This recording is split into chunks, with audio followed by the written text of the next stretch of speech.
రావట్లేదు అంటున్నారు. ఏ ప్రభుత్వమైనా హామీలు ఇవ్వడానికి కానీ మోసం చేయడానికి కానీ వెంటనే దొరికే వ్యక్తులు ఎవరంటే రైతులు. ఎందుకంటే రైతులు ఏం కోరలేదు కాంగ్రెస్ ఇన్నేసి హామీలు ఇమ్మని, వాళ్ళే ఉదాహరణగా ఇచ్చారు. 15,000 ఇస్తామని చెప్పారు, 12,000 అన్నారు. ఇందాక మన కాంగ్రెస్ నాయకుడు కార్తిక్ గారు అన్నారు లేదు ప్రజలను మేము ఒప్పించగలిగాము.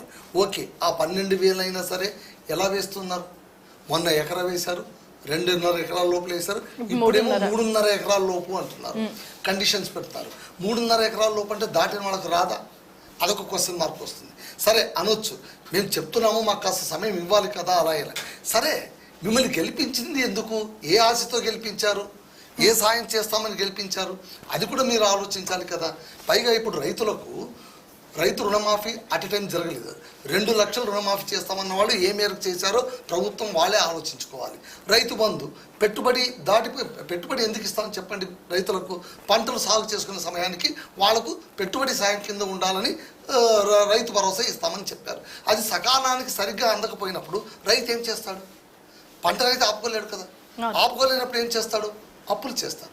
అప్పులు చేసిన తర్వాత తీర్చగలిగే కెపాసిటీ లేనప్పుడు ఏం చేస్తారు? వీలైతే భరిస్తాడు, లేదా చేస్తాడు. చావడం అంటే కేవలం రైతులు దీనికోసమే చేస్తున్నారా అని అంటే కనుక అవును దీనికోసమే చేస్తున్నారా అని అనకపోవచ్చు. కానీ ఎక్కువ మంది రైతుల ప్రధాన వృత్తి ఏంటి? వ్యవసాయమే కదా. వ్యవసాయం చేయకుండా ఉండలేరు. పైగా ఏంటి, అది మోసం చేసినా ఇంకోటి మీకు ఒక ఉదాహరణ చెప్పాను చూడండి. 30 ఏళ్ల క్రితం అనంతపురం కరువు జిల్లాలోన చంద్రబాబు నాయుడు అప్పట్లోన వేరుశెనగకు తెగుళ్ళు వస్తుంది, మొవ్వకుళ్ళు తెగుళ్ళు. మోనోక్రోటోపాస్ మందు వేయాలి.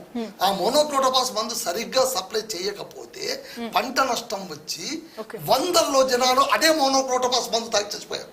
ఇప్పటికీ ఆ జిల్లాలోన చంద్రబాబు నాయుడు మందు అంటారు. దీనికి ఏం చెప్తారు? దీనికి అక్కడైనా ఇక్కడైనా తెలంగాణ అయినా రాయలసీమ అయినా ఇంచుమించు సేమ్ క్లైమేట్. రైతులు ఎందుకు చచ్చిపోతారండి? ఊరికైతే చచ్చిపోరు కదా, వాళ్ళ ప్రాణాలు కావా? అవును, రైతులు ఇప్పుడు అట్లా చేయడం ఇలాగే మనం చేస్తూ పోతే హామీలు ఇవ్వకుండా ముందుకెళ్ళి ఇస్తామని చెప్పి ఇవ్వకుండా చెప్పి వాళ్ళని అలా బురుడీలు కొట్టించేసి అప్పులు ముంచేస్తే రేపు పొద్దున వాడు వ్యవసాయం చేయడం మానుకున్నాడు అనుకో. ఇందాక ఒకనొకప్పుడు చంద్రబాబు నాయుడు అన్నారు రైతు కొడుకు రైతే కావాలా, వాడు ఎదగాలి కదా. అవును, రైతు కొడుకు రైతు కానక్కర్లేదు, వాడు ఎదుగుతాడు, ఏదో ఐటీ ప్రొఫెషన్ అవుతాడు. ఆ తరంతో ఆ వ్యవసాయం కల్ట్ అంతరించిపోతుంది. మొత్తం మీద దేశంలోన రైతులు అనే వాళ్ళే పోతే నువ్వేమైపోతావు? ఎక్కడ దొరుకుతుంది? కాబట్టి రైతులు హైయెస్ట్ ప్రయారిటీ ఇచ్చి తీరాల్సిందే. ఎందుకంటే మీరు మాట ఇచ్చారు కాబట్టి. ఎన్నికలప్పుడు ఇదే కేసీఆర్ డబ్బులు ఇవ్వలేదు, రుణమాఫీ సరిగ్గా చేయలేదని కదా మీకు ఓటేసింది. 4 దఫాలుగా చేశారు, 4వ దఫా చేయలేదని కదా మీకు ఓటేసింది. అప్పట్లో మీరు చెప్పింది ఏంటి? ఆయన 1 లక్షకి అన్నిసార్లు తీసుకున్నారు, నేను 2 లక్షలు ఇస్తాము, మీరు మాకు అన్నారు. మళ్ళీ ఆ మాట నిలబెట్టుకోలేదు. అంత చేసి మళ్ళీ రైతులు ఎత్తిన చుట్టానికి పోతే ఎలాగండి? అంటే క్యాజువాలిటీస్ లేకుండా ఏ పని జరగదు అన్న క్యాజువాలిటీ. కుంభమేళలో క్యాజువాలిటీ జరిగింది, ఓకే, వాళ్ళు వెళ్ళారు చచ్చారు. రైతు అలా కాదు కదా. నీకు అన్నం పెట్టడానికి వాడు పంట పండించి వాడు చస్తున్నాడు. ఇందాక మా జర్నలిస్ట్ సార్ అన్నారు, కోటిరెడ్డి గారు, టమాటో మీరు ఏ సీజన్లో తీసుకోండి అత్యధిక రేటు పోతుంది, రైతుకు లాభం ఉండదు. 10 పైసలు కర్నూలు జిల్లాలోన కర్నూలు మార్కెట్కి వచ్చి రోడ్ల పైన పడేసిపోతారు టమాటాలు. పోని ప్రతి రాజకీయ నాయకుడు కూడా ఆ ప్రాంతాల్లో కానీ ఎక్కడైనా కానీ ఏం భరోసా ఇస్తారు? అవును, మీరు పంట పండినప్పుడు మీకు గిట్టుబాటు ధర రాదు, దానికోసం మనం జ్యూస్ ఫ్యాక్టరీ పెడతాం, లేదా శీతల గిడ్డంగులు చేస్తాం, మీ పంటను దాచుకునే వెసులుబాటు చేస్తాం, ధర వచ్చినప్పుడు అమ్ముకోండి అని చెప్తున్నారు కదా. మళ్ళీ ఇప్పటిదాకా ఎలాంటి ప్రయత్నాలు చేశారు? ఇప్పుడు ప్రతి ఒక్కటి అభాగ్యుడు వాడేం మాట్లాడలేదు కానీ రైతు పైన వేసేయడం కాదు కదా. వాడు అమాయకుడు, మీరు చెప్పింది నమ్ముతున్నాడు, మిగిలిన వాళ్ళు గొంతెత్తుతున్నారు, ఈయన గొంతెత్తలేరు. రైతుకు అది తప్ప ఇంకేం తెలియదు. కాబట్టి రైతును అనడం తప్పండి, ఇట్స్ వెరీ డ్యామేజింగ్ స్టేట్మెంట్. రైతులది ఏముంది, వాళ్ళు ఏం చేస్తారు? రైతుల్ని కాదండి. ఒక జర్నలిస్ట్ మిత్రుడు, ఒక అతను హిందూ జర్నలిస్ట్, అతను అనంతపురంలో సర్వే చేశాడు.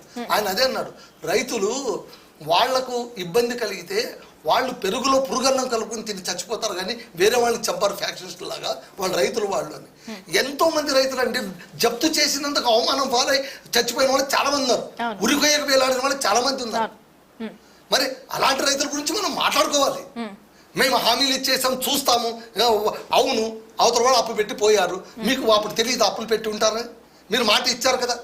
ఇచ్చినప్పుడు అట్లని కాదు, వీళ్ళు ఏం చేసినా ఊరుకుంటారు. పైగా ఇప్పుడు బ్యాంకులు, అవును బ్యాంకులు వాళ్ళు ఎప్పుడు కూడా రాజకీయ నాయకులు చెప్పిన మాటలు వినరండి. వాళ్ళు ఏమంటే వాళ్ళ క్రెడిట్ స్టేట్మెంట్స్ వాళ్ళు ఎలా ఇవ్వాలి, ఎందుకంటే వాళ్ళకు lending is the business, deposit not business. If I'm correct, for bankers lending is the business. వాళ్ళు లెండ్ చేస్తారు, ఇచ్చిన రుణాలు వాపసు రాకపోతే డెఫినెట్లీ దే విల్ యాక్ట్. అంతెందుకండి ఈ నేషనలైజ్డ్ బ్యాంకులే సబ్సిడీ ప్రకటిస్తే కనుక వాటిని వడ్డీ కింద మినహాయించుకోవట్లేదా? రైతుకి ఏమందుతోంది? మిత్తులు పెరిగిపోతుంటాయి. సో ఇవన్నీ కూడా అడ్రస్ చేయాల్సినటువంటి రెస్పాన్సిబుల్ లీడర్స్ వాళ్ళు నచ్చ చెప్పండి, రైతులకు నచ్చ చెప్పండి. నాయన ఇలా ఉంది, మేము ఇలా చేస్తాం. ఓకే, అపోజిషన్లో ఉన్న వాళ్ళు ఖచ్చితంగా అడుగుతారు. మీరు అపోజిషన్లో ఉన్నప్పుడు అడగలేదా? అపోజిషన్లో ఉన్న వాళ్ళ పద్ధతే అడగడం. అందుకోసమే ఇప్పుడు వాళ్ళు అన్నారు ఏదో బీఆర్ఎస్ వాళ్ళు అన్నారు అని కాదు. మీరు కాంగ్రెస్ లీడర్స్ గా ఇప్పుడు మీరు అధికారంలో ఉన్నారు. మీరు మరింత 10 కాలాల పాటు మీ పాలన చక్కగా కొనసాగాలంటే రైతుల్ని అడ్రస్ చేయండి. సాధ్యమైనంత త్వరలో వాళ్ళకు సకాలంలో దాహమైనప్పుడు నీళ్ళు ఇవ్వకుండా తర్వాత నీళ్ళు ఇస్తారంటే దానివల్ల ఉపయోగం లేదు. ఎందుకంటే వాళ్ళు అప్పు చేసేస్తారు, పంటను ఆపుకోలేరు, సాగును ఆపుకోలేరు. They will do for debts అనమాట. అగైన్ అది చైన్ అయిపోతుంది. ఆ విషవలయం నుంచి వాళ్ళని బయటికి రాగాలంటే, సెల్ఫ్ సస్టైన్ చేయాలంటే, ఎకనామిక్ వాళ్ళని ఫ్రీ చేయాలంటే అంతో ఇంత నువ్వు సాయం అందించు, తప్పే లేదు. రైట్ ప్రసాద్ గారు, ఇక్కడ కాసేపు రాజకీయాలు పక్కన పెడదామండి. ఏదో బీఆర్ఎస్ఆ కాంగ్రెస్ఆ అనే పక్కన పెట్టేసి నేను ఒక కామన్ మ్యాన్గా నాకున్న ఫీలింగ్స్ చెప్తున్నాను. ఇక్కడ బ్యాంక్స్ ఏదైతే చేసినాయో సార్ అన్నారు, లెండింగ్ ఇచ్చినప్పుడు వాళ్ళు యాక్షన్ తీసుకుంటారు, తప్పేంటి అని. తప్పే. దానికి ఒక ప్రొసీజర్ ఉంది, లీగల్ ఇనిషియేషన్ ఉంది, దానికి ఒక యాక్ట్ ఉంది, రూల్స్ అండ్ రెగ్యులేషన్స్ ఉన్నాయి. దాని ప్రకారం చేస్తే ఎవ్వరికీ అబ్జెక్షన్ లేదు. కానీ వాళ్ళు అలా చేయలేదు. గేటు తీసుకెళ్ళటం, గేట్ ఎత్తటం, ఆ ఊళ్ళో ఆ వ్యక్తికి, ఆ కుటుంబంలో ఆ పెద్దకి ఎంత అవమానం. ఇంకొకటి ప్రసాద్ గారు, ఈ చిన్న బ్యాంక్స్ లో యాప్స్ లో లోన్ తీసుకుంటే మన కాంటాక్ట్స్ అన్ని వాళ్ళకి యాక్సెస్ తీసుకుంటారు. వాళ్ళకి చాలా అసభ్యకరమైన మెసేజ్లు పెట్టడం, వాళ్ళకి ఫోన్ చేసి ఇదిగో ఫలానా గాయత్రి డబ్బులు తీసుకుంది అని మెసేజ్లు పెట్టడం.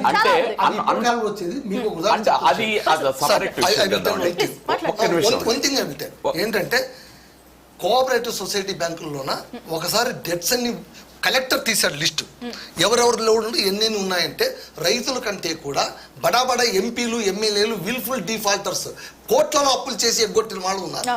వాళ్ళని ఏమాత్రం చేయలేని వాళ్ళు రైతుల వైపు ఎందుకు పోతున్నారని కదా. ఇక్కడ అలా సార్ అన్నట్టు బ్యాంకులు తీసుకున్న చర్యలు తప్పు. గేట్ ఎలక్ట్రికల్ స్లాటర్స్ తీసుకెళ్తాం, అది గవర్నమెంట్ ప్రాపర్టీ. ఎలక్ట్రికల్ స్లాటర్ ఇటువంటి అవన్నీ తీసుకెళ్తాం గవర్నమెంట్ ప్రాపర్టీ. ఇక్కడ గవర్నమెంట్ చేయాల్సింది ఏంటంటే, రైతు బంధు రిలీజ్ చేశారా, గవర్నమెంట్ దగ్గర ఫండ్స్ ఉన్నాయా, ఇక్కడ కేసీఆర్ బెటరా, రేవంత్ రెడ్డి గారు బెటరా అని అసలు విషయం చర్చ అది కాదు. ఇమీడియట్ గా ఏ బ్యాంక్ అధికారులు అయితే ఇటువంటి చర్యలు పాల్పడ్డారో వాళ్ళ మీద ఆ రైతులు కేసులు పెట్టాలి. అయితే ఆ రైతులు ఇన్నోసెంట్స్, వాళ్ళు పోలీస్ స్టేషన్కి వెళ్ళి కేసు పెడితే వాళ్ళు నమోదు చేయరు. అందుకని గవర్నమెంట్ ఈ రైతుల తరపున వాళ్ళ మీద కేసులు పెట్టి వాళ్ళ మీద లీగల్ యాక్షన్ ప్రొసీడ్ చేస్తే గనక ఇంకోసారి భయపడతారు. రైట్ అండి. శ్యాముల్ గారు, రైట్. అనురాధ గారు, మరి రైతుల పైన ఇలా దౌర్జన్యానికి పాల్పడిన ఈ బ్యాంక్స్ అధికారుల పైన చర్యలు తీసుకోవడానికి ప్రభుత్వం సిద్ధంగా ఉందా? ఒకటమ్మా, ఇక్కడంతా ఇప్పుడు గవర్నమెంట్ బ్యాంక్ అనేది సపరేట్ సెక్టార్. బ్యాంక్స్ అనేది it's not associated with the government.